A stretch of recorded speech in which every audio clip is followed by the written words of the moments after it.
All right, guys, we were out here in Salt Lake City. Had a customer. He's had our machine here for probably a couple of years now, and he's been having some issues with feed tracking.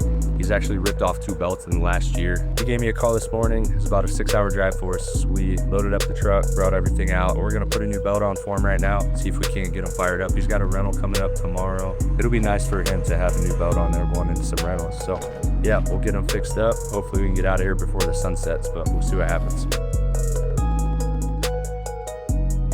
What we're doing here is I'm taking this splice off. The best thing to do is take a regular drill, like you would with a drill bit.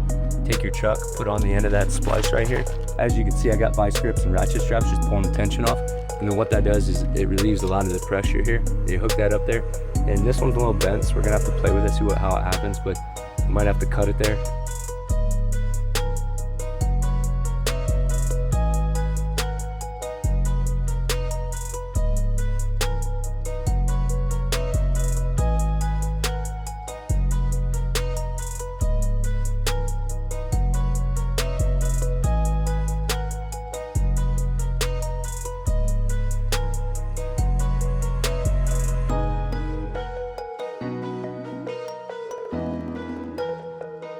You can see the last belt he had cut off and put new splices on, so it was a lot shorter.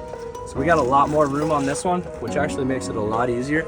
The one thing you always want to double check on these is that you're putting these in the right spot. So for example, if you set it over here, you'll see I got, an inch difference there.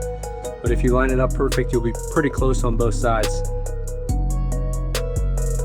The thing I recommend doing too is while it's still loose, trying to line it up as center as possible on those pulleys. That'll just help you out when you go to start tracking that you're not already fighting, against the curve. So try to line it up in the center the best you can before you go and tighten it down, and this should be a really good start for you to start tracking.